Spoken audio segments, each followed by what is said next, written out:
Ayun, magandang araw mga kababayan. Welcome back to my channel, Boy Relocation Site Vlog. Panibagong araw, panibagong vlog na naman tayo mga kababayan. So yung mga kababayan, meron tayong pupuntahan na may nag-message po sa atin na kailangan niya ng gamit ng kanyang mga anak. So ngayon mga kababayan, meron pong nagpaabot ng tulong galing po sa ating mga kababayan na OFW na si Ma'am Lilibet. So ayun mga kababayan, ihatid natin, samahan nyo kami. Kababayan, punta tayo dito. Ito ba ang bahay nyo? Dito. Yan ito, kailan. Ay magandang araw. Kahit dito lang siguro tayo. Ito ba bahay nyo? Opo, abandon na po. Ano to, abandon? Opo. Sino nagpatira sa inyo? Dati po kasi inupahan po namin sa may-ari. Inuupahan nyo? Opo, 700 ang isang buwan. So ngayon, nawang may-ari, hindi na lumutang. Taga dyan po yung anak. Nung bibilin po dapat po pinaalis kami. Kaya lang hindi po natuloy bilhin kasi nga daw po nakalagay sa papeles na naka-abandon na. So ngayon, Tapos pumunta po yung NHC, nagbigay po ng mga form. hindi na sila bumalik ngayon. Hindi na po. So ito pala tinitirahan nyo. Opo, mga sabi. Pwede makita sa loob. Sige, Tingnan nga natin. nakahiga. May nakahiga ba? Sino yun? Mga anak po. Saan dyan? Ayan po yung Ito. yung plywood. Gusto ko na rin. Yung ba nag-aral? Yun po, in grade 2. Tapos yung anak ng bahay, grade 2. Ayun, mga kababayan bahay nila. Ito lang kapiraso na ito? Ito po kusina. Ayan. Ayan. Asan yung anak mo sabi mo nag-aral? Ayan po. Halika dito ba? Dito ka ba? Anong grade na yan? Grade 4 po. So yun mga kababayan, anong nga pangalan mo te? Rowena Na del Rosario. De Rosario. Kayo nag-message sa akin ano? Opo. Na para makabili ng... Bakit hindi kayo makabili ng notebook? Titinda po yung asawa ko ngayon matulog. Yung ba yung asawa mo titinda ng balot ka mo, sabi mo? Sa ngayon, wala halos bumibili kasi maulan. Paano ang kabuhayan pag ganyan, matumal? Nagkakasya ng... Magkano naman kinikita na isang araw? Minsan po umikita po 300, 400. Ano yun? Sa gabi lang titindahan, magdamag yun. Opo. Isa po uwi alauna, alas 12. Ng daling araw. Po. Di ba delikado magtinda sa daling araw? Minsan po nakikipagsapalaran naman po siya. Minsan napapagtripan po siya. Mapagtripan. Opo, minsan pinagkakamalan po na adik, ganun. Minsan may bibili, hindi magbabayad. Ganun, merong ganyan pala talaga. Minsan po yung mga lasing, pagtripan po siya. Paano kung di mabiyan, di siya magpaluan? Opo, abonado po. Abonado. Ang ano lang po sa kanya dun, 8 pesos lang po. Minsan, 7 pa lang. Ganun. 7 lang, ang patong na. 7, di kung makasampo, di may 70 siya. Opo. Kung 20, may 140 siya. Suka po sa amin, asin. Sa inyo lahat, hindi ba yun sa Ano lang po nagpatinda? sa kanila, balot lang po. Balot lang. Dati kasama suka, di ba? Opo, ngayon po hindi sa amin na po. Ay, ganun. Pakahirap naman. Anong grade ni ate? Grade 4 po. Tama-tama, meron akong pink na ano. Tingnan nga akin na, ito mga kababayan, si Ate Rowena, na nag-message nga na sa atin ngayon, ihatid po natin. Meron kasing, na may nagbigay din sa inyo. Siyempre, wala naman akong kakayanan na magbigay. Lalo na, kompleto po yun, gamit nila. May bag na. Tapos, ilang notebook kailangan? Sa grade 4 po, 11. Yung 11? Grade 2 po, 8 lang. Ganun. Uy, bagay, sobra to. Kasi 10-10 itong ano ko eh. Pwede niya gamitin. Akin. Ito muna kay ate. Ayan, ito mga kababayan ay, ano pangalan ni ate? Rona May po. Rona May, grade 4. Opo. Sige, tingnan mo be. Buksan nyo. Para ano natin. Yan po ay galing sa ating mga kababayan na si Ma'am Lilibet. May tumbler kayo. Ay yung pencil case. May roller. Yan may notebook natin kung okay. Oo. Plito yan te. May gunting. Ayan. Di ba? Sa sa bulsa.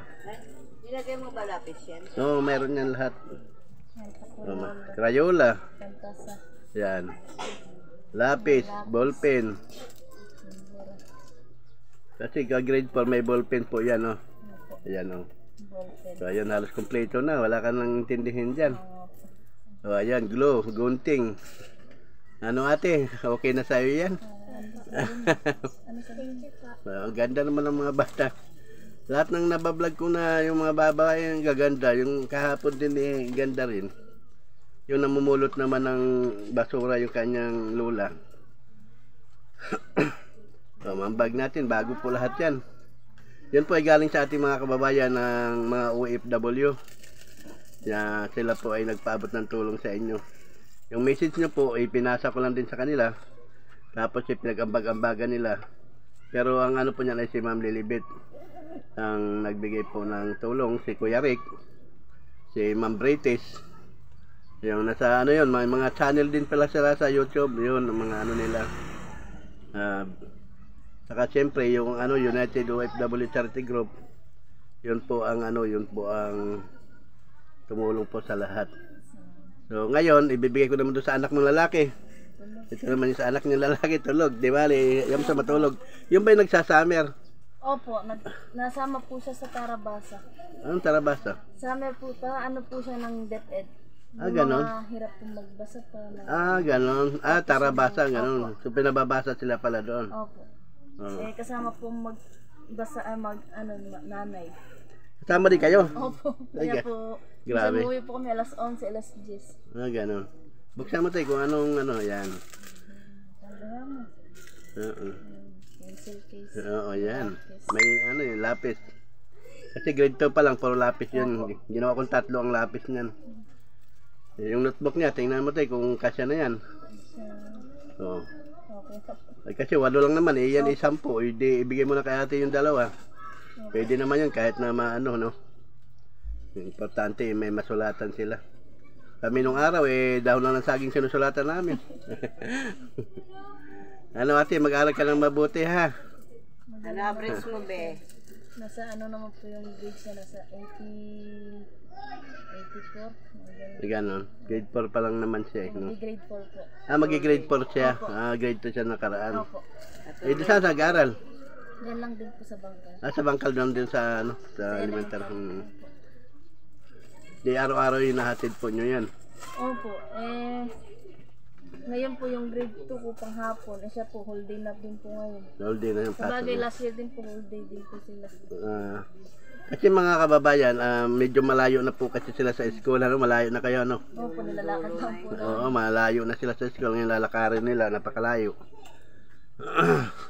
So ngayon, yun po ay lahat ng school supply na yan ay galing po sa ating mga kababayan na OFW, lalo na po si Ma'am Lilibet, si Kuya Rick, si Rick Yang Vlog, at saka si Ma'am Britis sa Pinay sa London.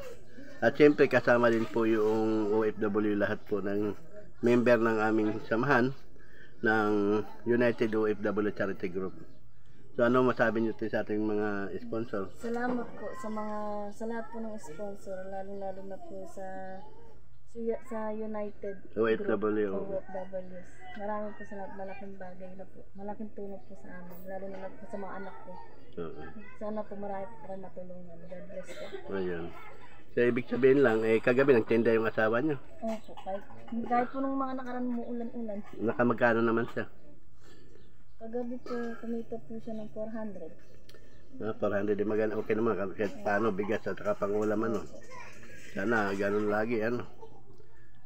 Ang ano lang dyan, pag umuulan kasi kagabi, hindi naman umulan kagabi. Opo, nung mga nakaraan kumita po siya 200, 300. So ibig sabihin talagang wala pa silang gamit yan. Wala mga notebook. Nabili po kaya lang po, konti lang po. Kasi nung unti-unti ko pag malaki ang kita. Bili ka pa sa isa. Opo. Kasi Okay. dalawa po sila tapos may anak pa akong isa. Bali ilan balat ang anak? 3 po. 3 na. 3 lang yan, into na yon. Ilan na lalaki? Isa lang po. Dalawang babae. Ayun. Ngayon mga kababayan, napaabot na natin kay Ate Rowena na siya nga po ang nag-message sa atin. So ngayon, siya ay nakitira lang dito kasi mga kababayan dito sa NHA may mga abandon po kasi dito. Sila ay nakikitirik lang kayo dito ano. Pero hindi naman kayo mapalis dito kasi parang kayo na in-interview, parang i-award na sa inyo. Opo, bigyan na po kami ng form sa NHA. Hindi naman yung yero nyo, parang mga bulok yata ang yero nyo. Pinabihan na lang po ng asawa ko nung umuulan ng lona sa taas.